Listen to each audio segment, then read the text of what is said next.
I am a huge proponent for intermittent fasting. Intermittent fasting, if you're not familiar, it is basically you eat inside of a window every day and you do not eat outside of that window other than like water or maybe black coffee or something like that.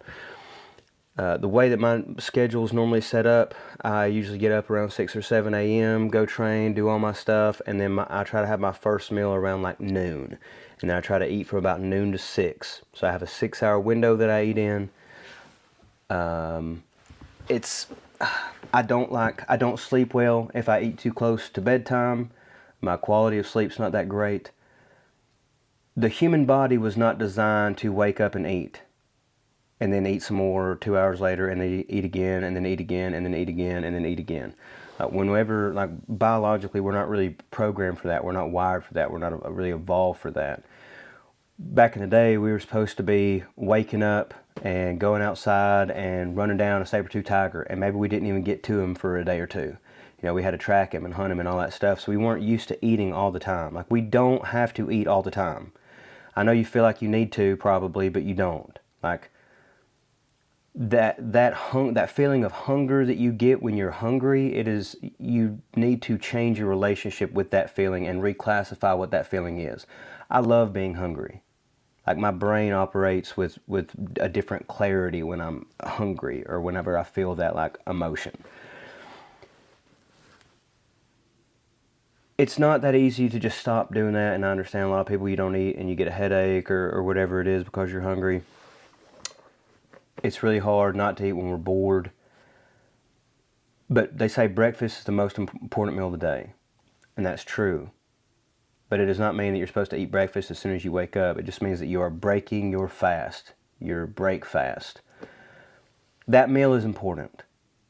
But you don't have to eat it as soon as you wake up. You don't have to eat it within an hour. I would recommend nobody eats within like an hour, like no less than an hour after they wake up. First thing you should do when you get up, drink you a big old glass of water, probably 14 to 20 ounces or something like that. Go ahead and get some water in your system.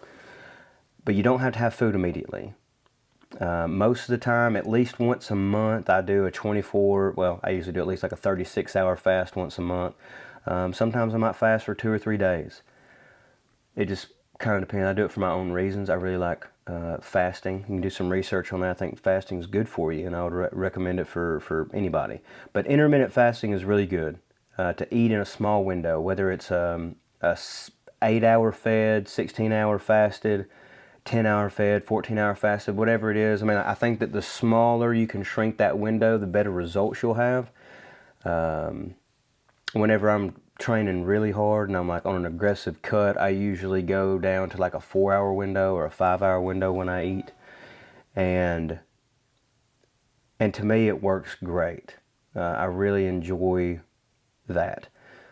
The thing is, whenever we eat, especially carbs, protein to a degree, not so much with fats, but our insulin levels rise. Like, our blood sugar goes up, insulin levels spike.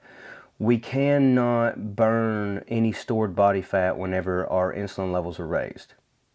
We just can't. It doesn't work that way.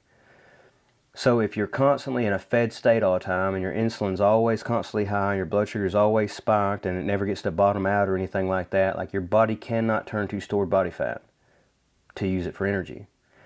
So I like to wake up, fasted, go ahead, get my workout in for an hour or two, go run, do my cardio, box, whatever it is, train, do whatever training I've got for the day. I prefer to do it fasted. I operate better, I function better, and I think that, you can try one meal a day if you want, the OMAD diet. I mean, that's, a lot of people do very well with that. But I would shrink that window up some. And if you don't need to, if you feel fine and you're not, you're able to lose weight without it, that's perfect. But you may have to, like, shrink that window of time, like when you eat. And it's something you'll have to figure out for yourself, try it out, give it a whirl. That's what, I recommend pretty much everybody does that. And I think that it's better for you.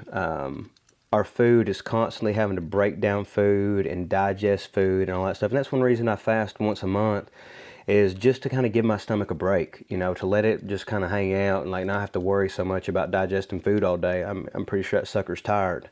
I know I used to give him a huge workout, for a long time, for years, especially after my accident. I mean, I fed him a bunch, and we just shouldn't be eating all the time. We need to find other things to do with our time other than eat and think about eating.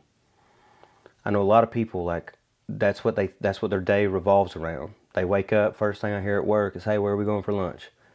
And that'll be the conversation for the next 30 minutes, is where they're going to go for lunch, what they're going to eat. We need to not prioritize food as much as we do. Prioritize yourself, your health, your family, your time, your loved ones. Don't spend all that time thinking about eating when you could spend that time like hugging your kids or something, it's a little dramatic. I understand that, but it's just not that. I feel like food has become this thing that has been really, like, set high up on a lot of people's priority list, and it should not even be anywhere really on there. Not to the degree that it is anyway. In my personal opinion, I think that we can do a lot better things with our time, and I think that we should.